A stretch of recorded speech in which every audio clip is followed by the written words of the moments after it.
ageze ngwito twino ubushobozi bwe kwejunisa kibukana mbasa kumiyo ubushobozi kandi abo nubaye ogwiraza kwandika investigation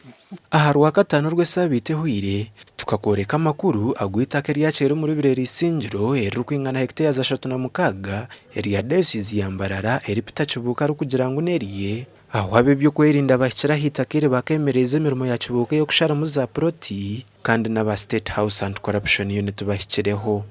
This is an access road. Waura kukati twino ku verifying aba bantu bodi. Nora na ife no woreka access road. Haji Jamiru. Kibuka buzibwe kana na katano kandi bashanga ngo nenjo yayombekero mu itakere ne yajuba wageragerana sana imyaka 15 nyuma dayosiisi ya Mbarara yatabarizeho rubanja rutahira itaka ryabo. Egenze ne yanyo mwazi basamwe muri kecu kosamazama. No, kandi katiriyo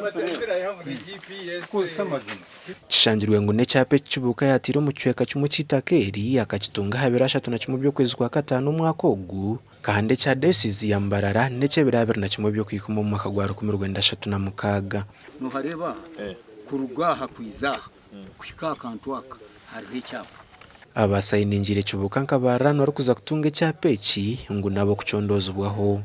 bakakusayiningire noho aba Patrick Adamu kakoza very good n'abakaciko baba dasayiningire wabifogingire icyapa tusanga kibuka nagira ngo kibanje cifeye ngo utekero kwingana hectare za 36 cyona nece ngo akaba kibikize kereziya hati omwami kibuka kure twatandikira kurugayo kuyisha nemiti no gitwara okomeza mo uhinguro ishena kunuya basi nko kuwakireba naka ningina hakuri ntengina etworeke aba bashaziremo ngo bururu bajorondo musave yohandikisibwe beje bigure nshara harwa katano rw'Eby'eitaka bine mu msirwa